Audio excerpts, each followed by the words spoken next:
Mixolydian.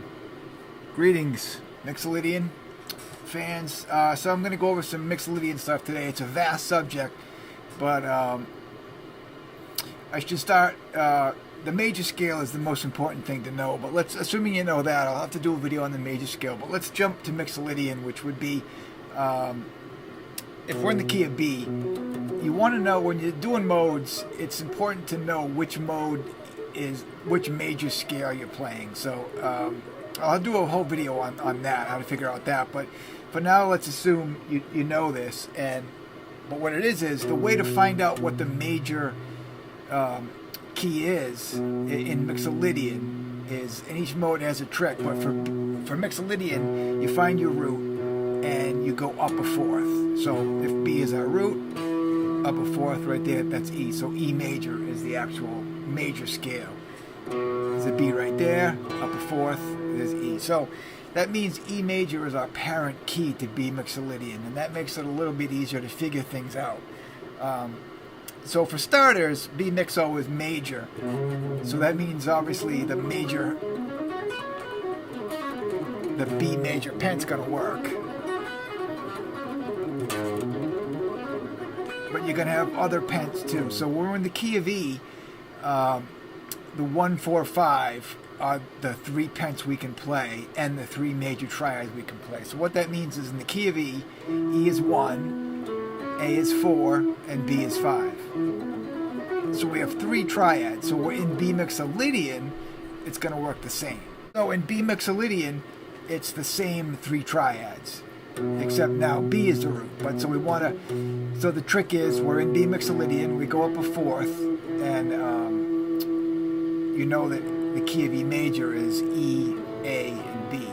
So we can play those 3 major triads and pentatonic scale. So that means B major pen, A major pen over the B. There's A major pen and E major pen also.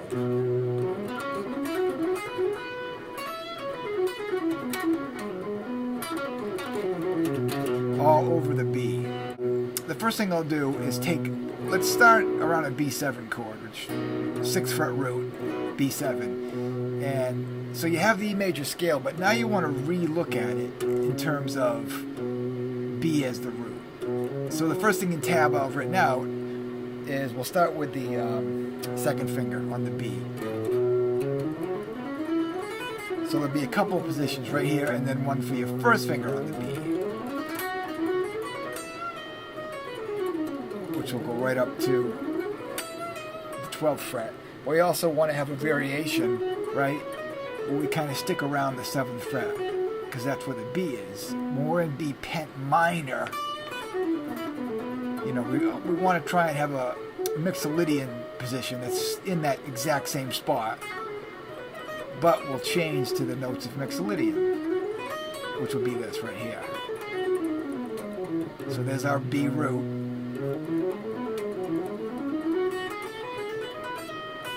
So we're sticking around the 7th fret. We're playing the notes of the E major scale, which is now B Mixolydian. So it gives us, it's a B major scale, but with a flatted 7. That's the whole key. So B7 tonality. In jazz, B7 means something slightly different. You know, dominant chords have sort of a different function. But in rock, you can have songs that are just, you know, the dominant B7 is the tonality of the song, like a vamp, like I was playing in the beginning, just all B, Mixolydian. And so we could have a static B chord, but one of the keys would be, we'd see an A major, the flat 7, in the chord progression. That'll give us a Mixolydian sound. So if we have like a B to A to E, you know, back to A, something like that. Or just B and A. Could be, you know, any of that stuff. But that A gives away the flat 7, tells us that it's B Mixolydian, especially if it's a B major chord. And then we get the A. So we know it's major, but with a flat 7. So that's what we need Mixo. And so the first step obviously is you'd play B major pen, but that's only going to give you, you know. And playing the pents, I'll have to do a separate video on that, because just playing a pen, I mean, that works okay. Just following the pen shapes. But, you know, there's some ways to make more sense out of it. But for now, back to triads. So we got B. We want to look at our triads. 3-note group. So we got a B right here, E, A, B, E, A, B. Now,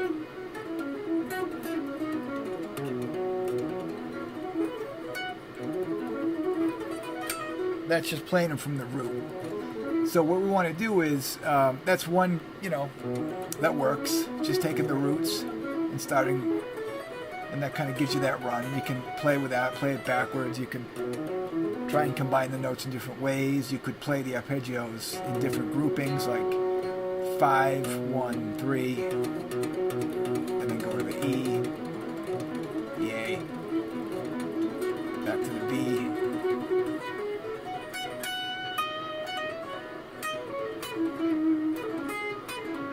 But we want to get a little more, in depth than that. So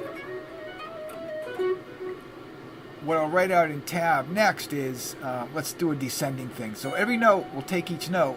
Every time we'll start from a note in the B scale and then attach it to one of the 3 arpeggios, because every note's going to be part of one of those arpeggios. So if we're up here, because I'm going to write out the B stuff right up to the 12th fret, but let's start up on 14. We'll go up a little higher. So that's an F sharp. So that's going to fit in B triad, because we have B, E, D sharp, F sharp. Now we move down to the E. Now the E could be an E triad or A, because so it doesn't matter. Let's go with A. Then we have a D sharp, so we'll play the B triad off that. And then we have a C sharp, we'll play the A triad, of course. And then now off this B, we could play the E triad. So we get, or off the B, we could play the B triad, B or E. Like I said, it doesn't matter. We just want to pick one of them. Off the A, we have to go with A. Off the G sharp,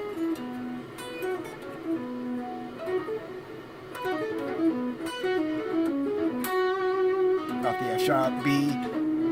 Off the E, we'll do A again. There's a D sharp, so we'll do B.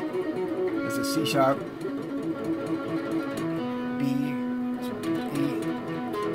An A note, so do the A triad, G sharp, do the E, F sharp, do the B. So now we're getting more, instead of just playing just roots, we're getting.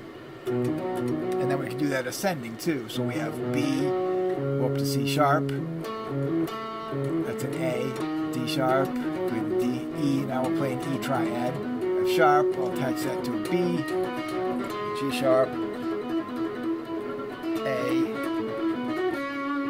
C sharp belongs to an A, D sharp.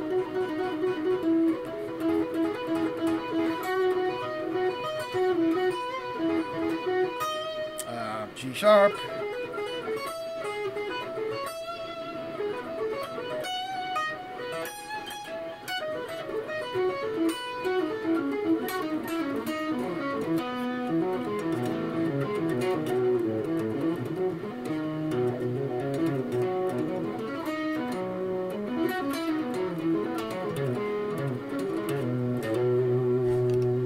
so that's some ways to use the triads. Once you start doing that exercise, you'll start to see the triads starting from all the notes. And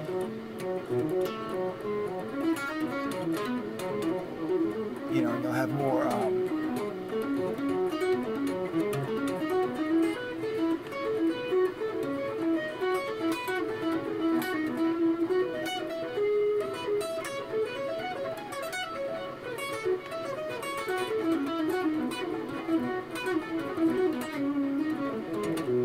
melodic options. So that's triads. I'll write that out. So for now, rock on with triads, and I'll see you next time.